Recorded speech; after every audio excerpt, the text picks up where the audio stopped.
Naam, kimataifa ni kwamba hali ya tahadhari imetanda katika ukanda wa Ghuba kufuatia mashambulizi ya kijeshi kati ya Marekani na Iran, ambapo Marekani imeshambulia vituo vya ujasusi vya Iran, nayo nchi hiyo ikilipiza kisasi dhidi ya kambi za Marekani na meli za kibiashara. Kwingineko nchini Afrika Kusini, zoezi la dharura la kuwasafirisha nyumbani zaidi ya raia 600 wa Ghana linaendelea kufuatia mashambulizi ya chuki dhidi ya wageni. Marion Baraza anaarifu kwenye taarifa iliyotiwa sauti na mhariri Ali Manzo.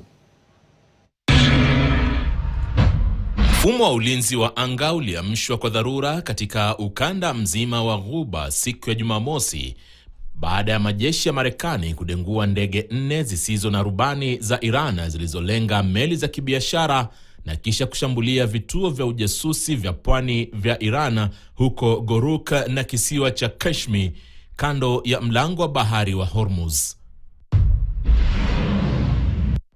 Kikosi cha walinzi cha mapinduzi cha Iran kililipiza kisasi kwa kurusha makombora dhidi ya kambi za kijeshi za Marekani na vile kushambulia meli za mafuta zilizojaribu kupita njia hiyo bila idhini. Ingawa jeshi la Marekani liliripoti kufanikiwa kutengua idadi kubwa ya makombora hayo, mivutano hiyo ilisababisha ving'ora vya hatari kulia nchini Bahrain, huku majeshi ya Kuwait yakilazimika kutengua makombora na droni zilizojulikana, hatua inayovuruga mazungumzo ya kidiplomasia yanayoendelea kati ya Washington na Tehran. Na tukiachana na uhasama huo, juhudi kubwa za uokoaji zinaendelea ambapo zaidi ya raia 600 wa Ghana wamejisajili kurejea nyumbani kupitia msururu wa ndege maalum zilizoandaliwa na ubalozi wa Ghana uliopo Pretoria nchini Afrika ya Kusini kufuatia wimbi la mashambulizi ya chuki dhidi ya wageni nchini Afrika ya Kusini. Operesheni hii inafuata hatua kama hiyo iliyochukuliwa na serikali mwezi uliopita ambapo raia 342 wa Ghana waliondolewa nchini humo.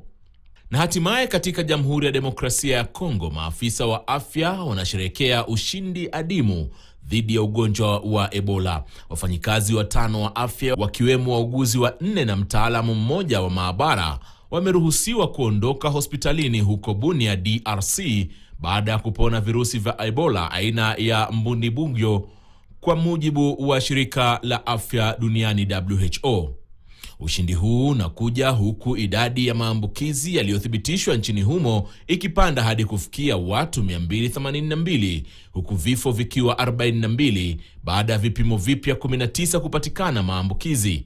Wakati maafisa wa afya wakisisitiza kuwa utambuzi wa mapema unasaidia pakubwa kuongeza viwango vya kupona, mamlaka za afya ulimwenguni zinasalia katika hali ya tahadhari, zikichunguza visa vinavyohofiwa kuhusiana na ugonjwa huo nchini Brazil na Italia kutokana na wasafiri waliotembelea maeneo yaliyoathirika.